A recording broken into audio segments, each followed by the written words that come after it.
Compare gun size. Ooh. Just to get your hand in Wait. He's Oh fucking!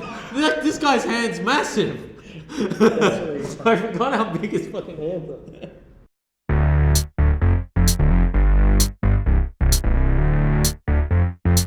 Yo, how's it doing? It's my boy SJW right here. Sexy Justin Whiffer in the house. How you doing? Was that directed at me or how they do it? Sexy Justin Whiffer. Oh, okay. I'm fine. Yeah, for a bit of context, so we were still working on Hazumino. It's myself and Nick tinkering away. In late January, we had the Global Game Jam again in 2014. So we went to that.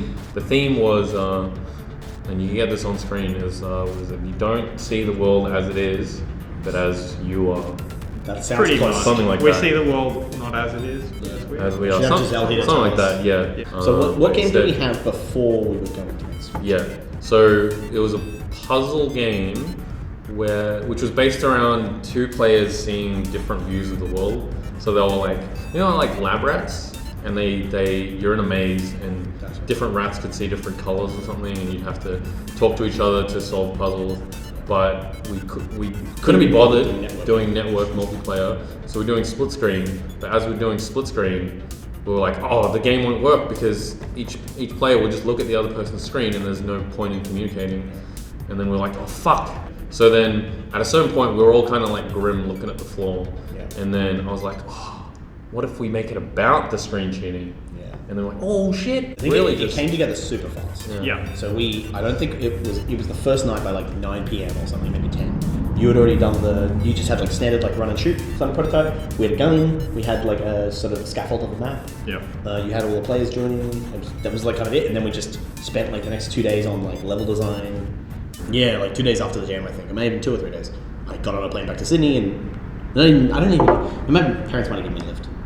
The 10-hour lift home. The 10-hour lift home. Because I was living in residences at university and I had a part-time job, but it wasn't going to be enough to like keep me going. So I was like, gonna have to go home. The play party happened where they let people display their game jam games and they had awards and things. So we set up our game and it was we were pretty excited with it at this point because I remember printing out these little flyers and they did the awards. Yep. And then we happened to win a couple.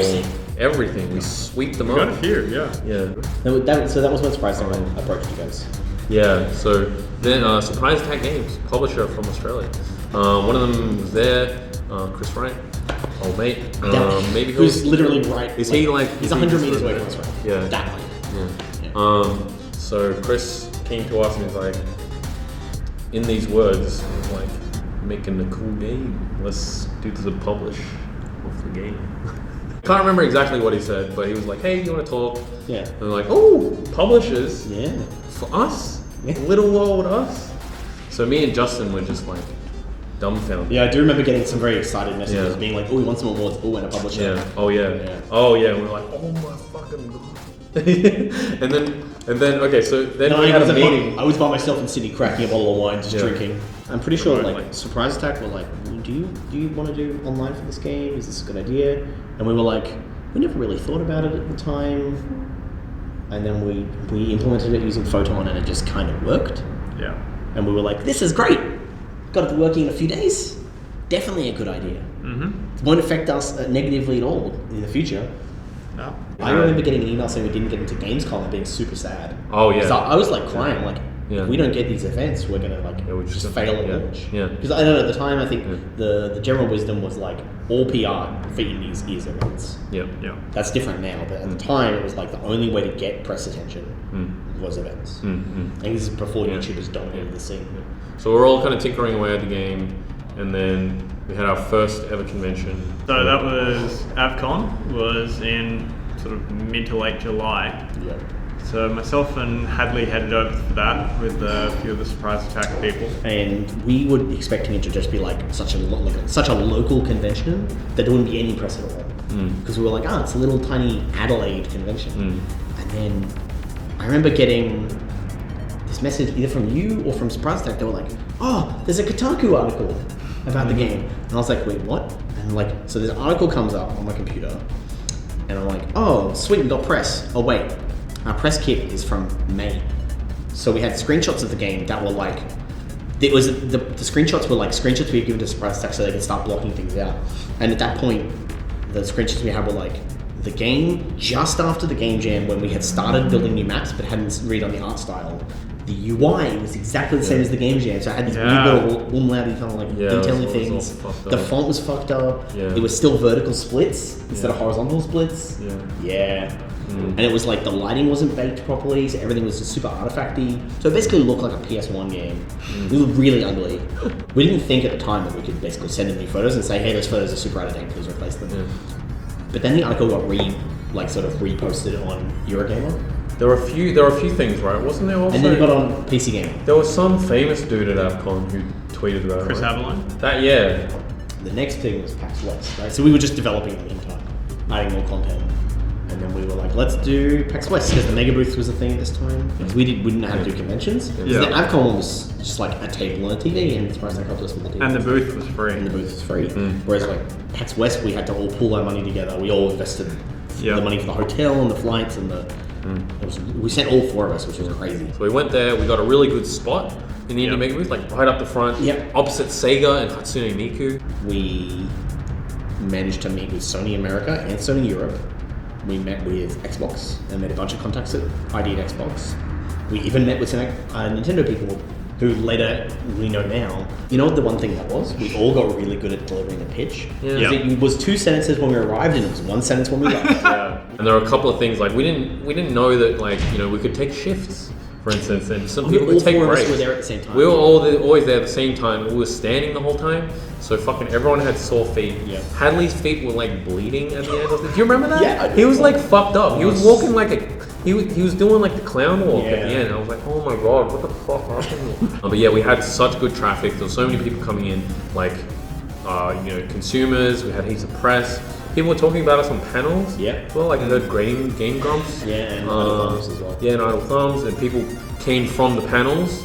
They were like, oh hey, we heard about this game on the panel, we should check this out. And it was just like a runaway success during the day, and during the nights we got invited to events. The Mega Booth, so we got to hang out with Sony people, Microsoft people, because that really solidified like the legitimacy of what we were doing.